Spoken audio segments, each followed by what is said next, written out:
Okay, so today I'm going to start on optimization,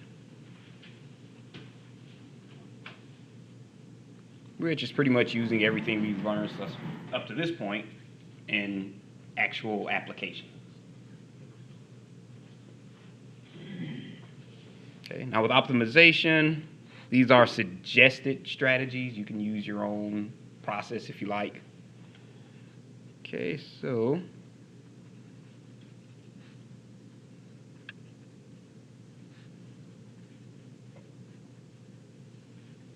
problem-solving strategies. Okay, so the first thing you want to do is identify all of your given quantities and formulas and everything else.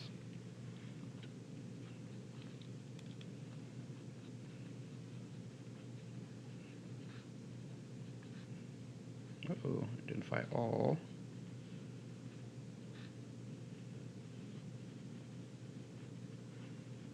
Given quantities.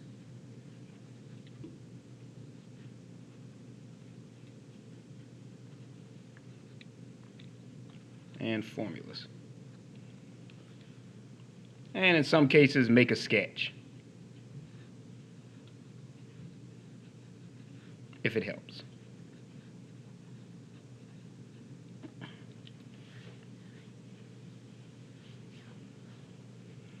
Okay, so second, you want to write your primary equation.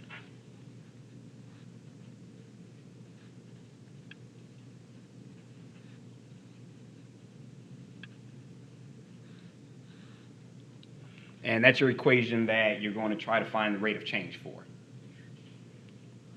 Or if you're looking for your maximized or minimized value, that would be your primary equation.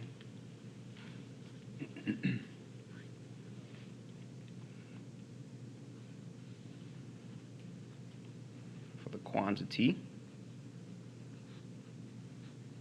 to be minimized or maximized.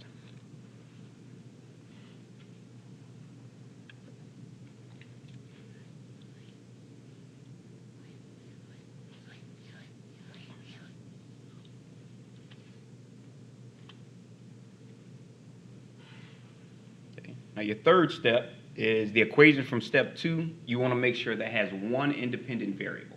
So if let's say you have to solve for y and you have that as a function of x, or you have a function of s or a function of t. So you just have one independent variable. Okay, so reduce the equation from step 2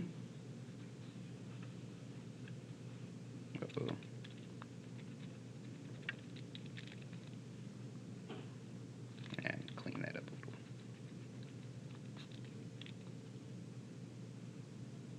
To having one independent variable.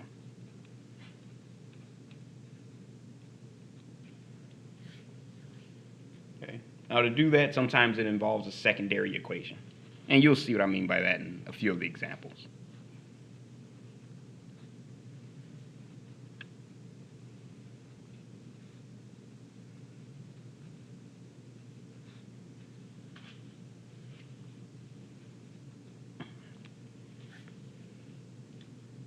So your fourth step is you want to find the domain. You want to find the values that would actually have it make sense.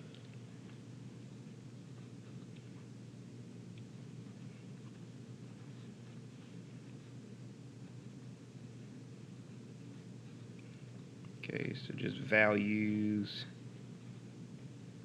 that make sense.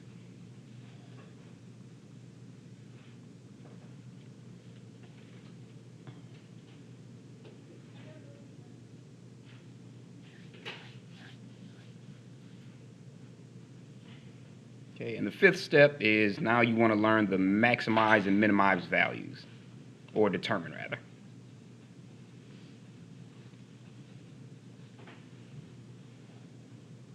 The maximum or minimum values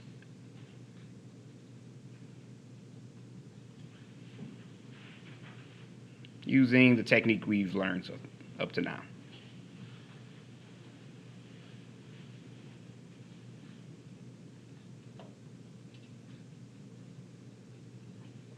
And that will be the first derivative test, second derivative test, so forth and so on.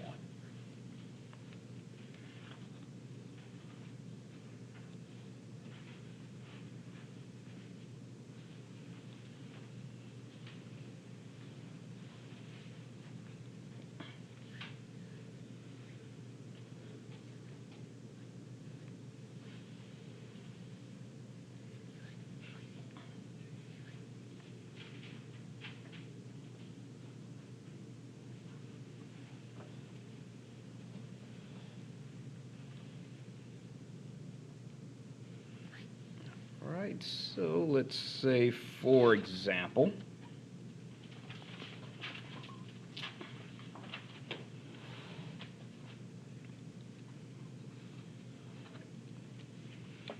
let's say if we have the perimeter of a rectangle is 100 meters.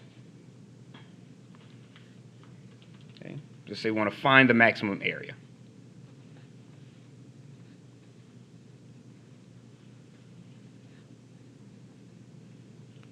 Okay, so in other words, you want to know what's the largest area you could have if you have a rectangle that has a perimeter of 100 meters.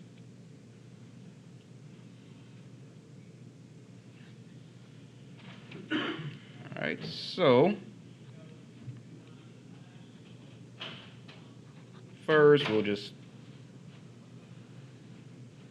draw a quick rectangle and say those two sides are equal and those two sides equal rectangle.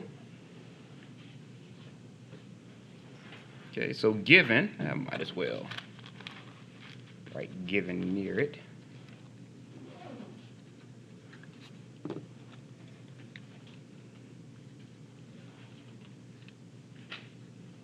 That the perimeter is equal to 100 or 100 meters. You don't need the meters just yet. Okay. So since we're talking about the perimeter,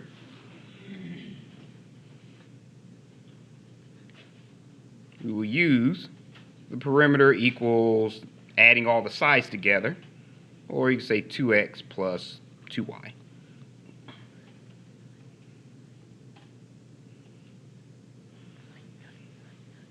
Okay, so that actually wouldn't be your primary equation. The primary equation is the equation that's going to be maximized or minimized, which in this case, yep, is your area.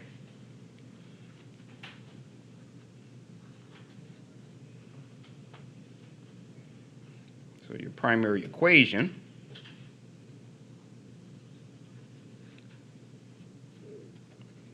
is your area, which is equal to length times width. But since we're using x and y, area equals x times y. Okay, so that's your primary equation.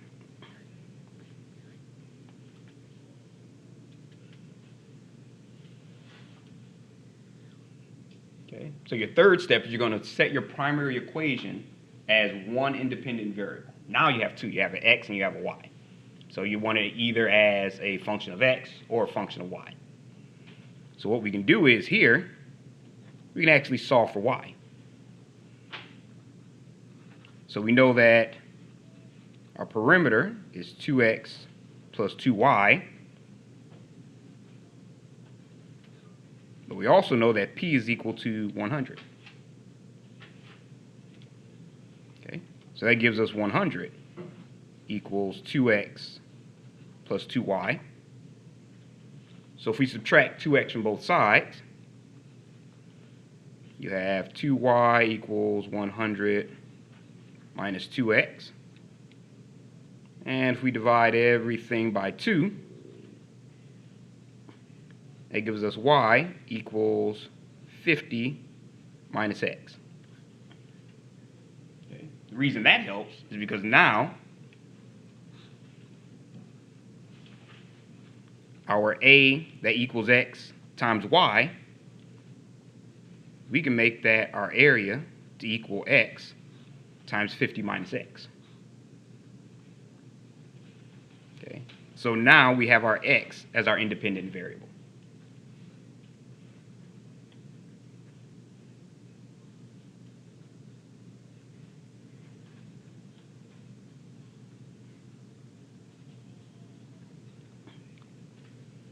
Okay. Does that make sense? All right. Okay. Now, once we have our equation with our independent variable, now we find the maximized value.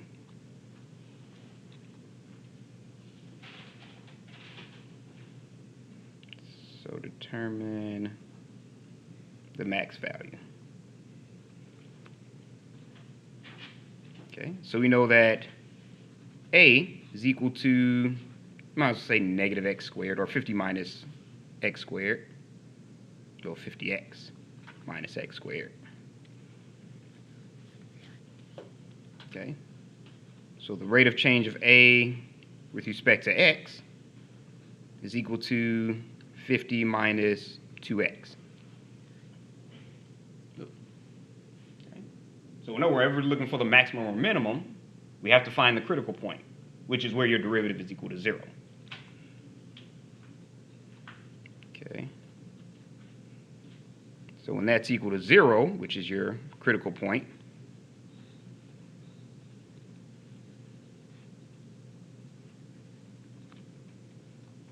that means we're looking for 50 minus 2x equal to 0. Okay. So if we add 2x to both sides and divide by 2, solve for x, we end up with x equals 25. So that's your critical point.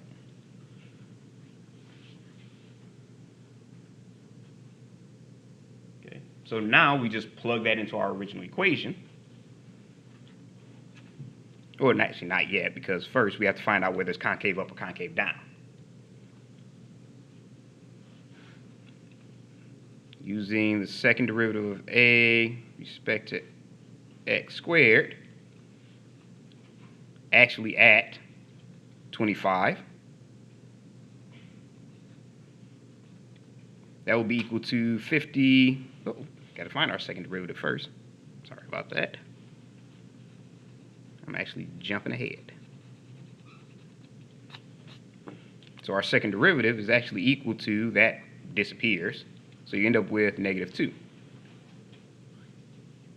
Okay, so we know that when the second derivative is negative, we know it's concave down. So when it's concave down, that means our point where the slope is equal to 0 is the maximum.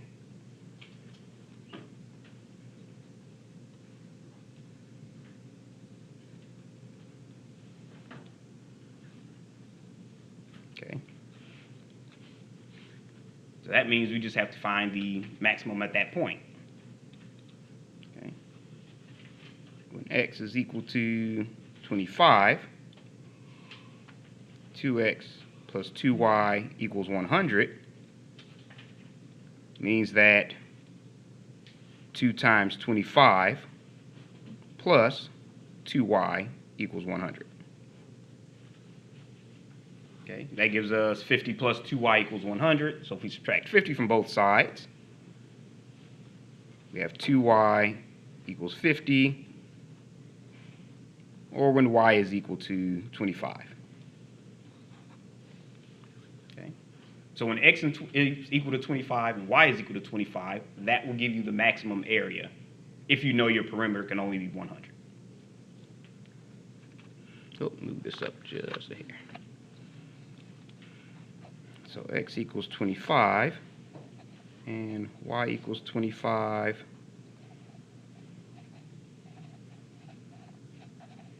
We give the, not maximum perimeter, maximum area, when the perimeter is 100. Now if you increase the perimeter, it would increase the area.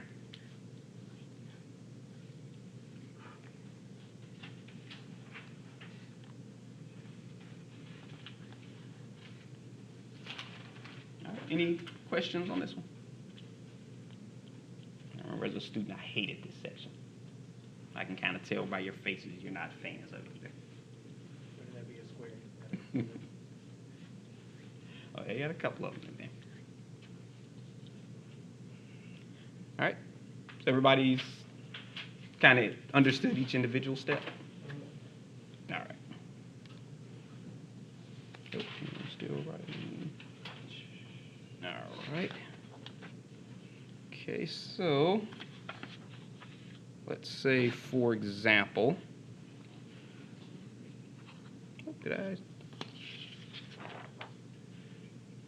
Nope, actually on this one, just which you really didn't need, that should have been your domain, which you just needed your x and y to be greater than 0.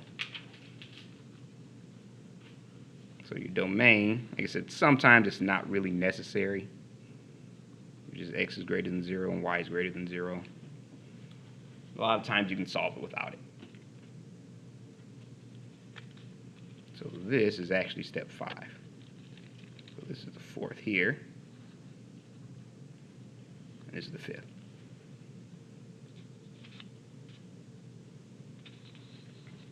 All right. How do you know it's supposed to be greater than 0? Oh, just because you know that your sides have to be positive. So you can't have a negative side. Like I said, that's why sometimes you don't really need to identify the domain, but in some cases it helps. All right, so let's say here we want to find the point.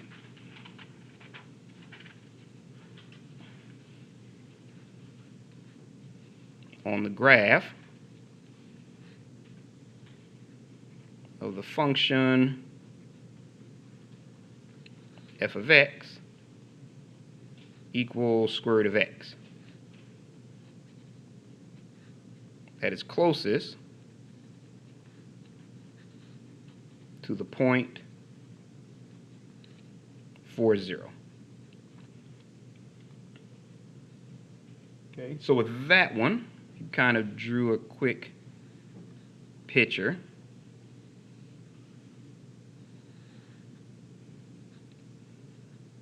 Let's say this is your x, this is your y. This is f of x equals square root of x.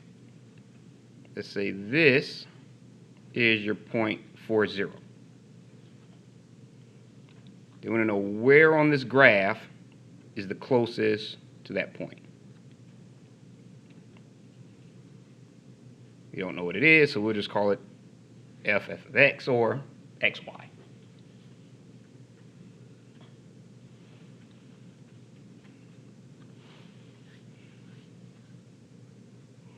Okay. So really the only thing that's given to us is the point on the graph, which is not graph, on the x-axis.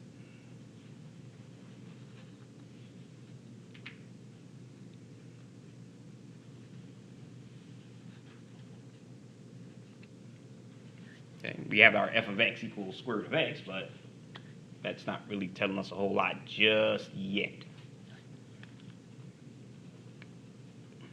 Okay. So for this one, we now need our primary equation, which, since we're looking for the point on that graph that's the closest to 4, 0, might as well use our distance formula as our primary equation, since we're looking for the distance.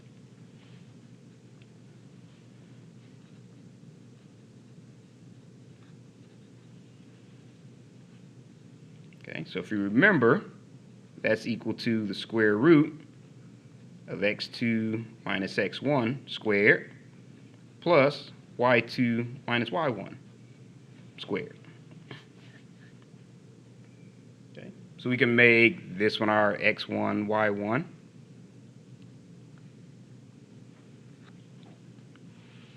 And we can make this our x2, y2.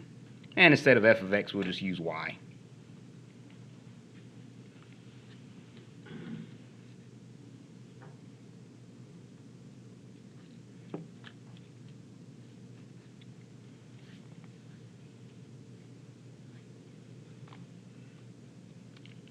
Actually, we can leave it as f of x because we're going to plug it in anyway.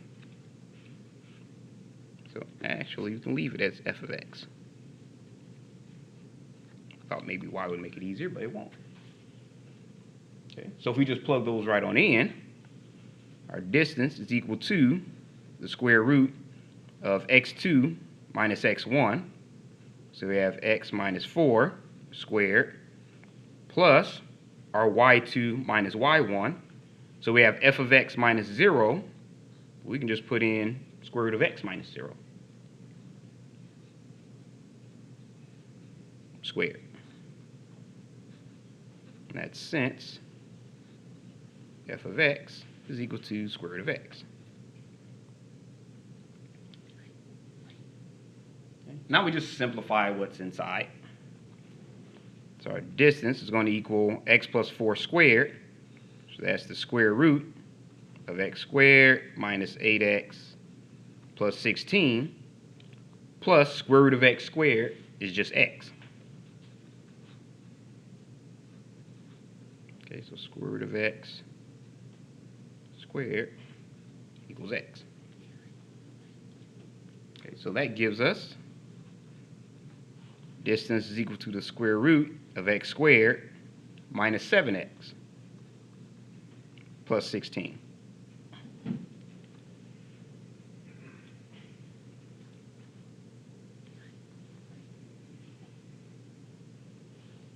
All right, so right now we really have to just kind of manipulate our root. So we'll let g of x equal x squared minus 7x plus 16. You could make it the square root, but we're looking forward to the first derivative to equal 0. So since the first derivative is going to equal 0, the square root of 0 would just be 0. So you really just have to turn that into 0. Okay, so now we have to find the critical point, which is g prime of x equals 0. Because that's going to let us know our minimum and maximum distance. So g prime of x is equal to 2x minus 7.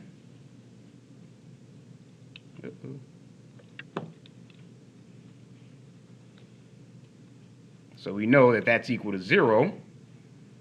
2x minus 7 equals 0. When x is equal to, add 7 divided by 2, 7 over 2. Okay, so we have our critical point.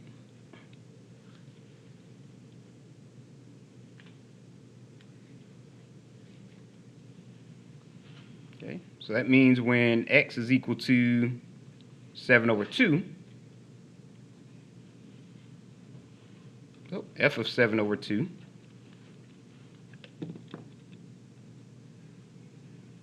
is equal to, where is it? Square root of 7 over 2. I have a question. Yes. How do we know to ignore the square root? Oh, you could have made it the square root if you wanted to, because if you, let me get another sheet of paper. It's just simply to ignore it? Oh yeah, because if you had g of x equals the square root of x squared minus 7x plus 6, then if you wanted the derivative of that to equal 0, then that means that it would have what's in there would have to, the derivative of what's in there would have to equal 0. Yeah. Yep, so that's why it just made it easier to ignore the square root. Gotcha. Wait, so, yeah, because you would have to chain roll it at that point, wouldn't you? Yep. So whatever's inside would have to equal 0 anyway. Oh, okay, whatever. Yeah. Because x, right? Yep, exactly.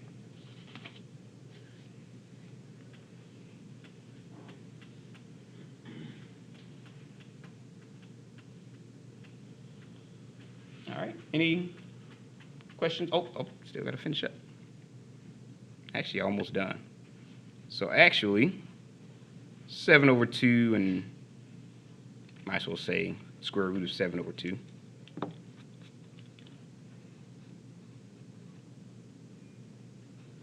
Is the closest point to 4, 0. Because where that graph equals 0, it's where it is the closest point. Uh-oh, that flickered. Did that screen flicker, or was it just... No, that did. Oh, it did? Oh, Oh, it okay. didn't flicker, just dimmed. Oh, okay, because that one kind of flickered.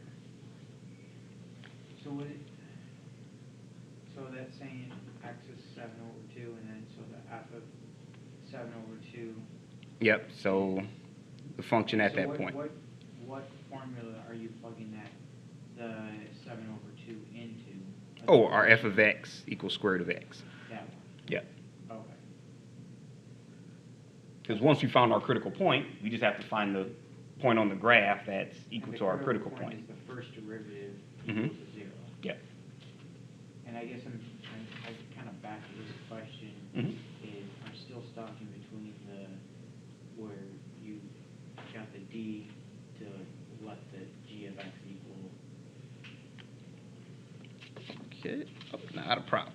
Okay, so if we, let's say if we had our g of x equal to x squared minus 7x plus 6 to the 1/2.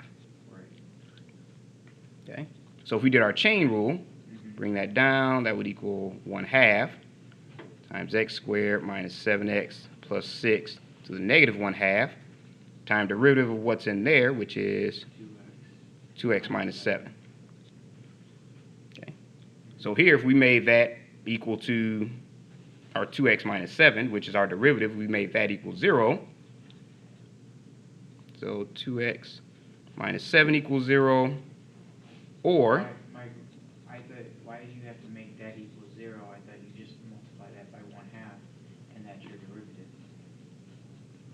multiply which one by your The 1/2? 2x minus 7 multiplied by 1/2. Oh, you can put the 1/2 either way, either place. Because remember, you want to find your critical point where your first derivative is equal to 0. So if this is your first derivative, But I thought the whole, that's Mhm. where I'm confused, is because I thought the whole thing's the first derivative, not just. oh yeah, this whole thing is the first derivative. Yeah. But for this to equal 0, because remember, this is now negative. So that goes into the denominator. Right.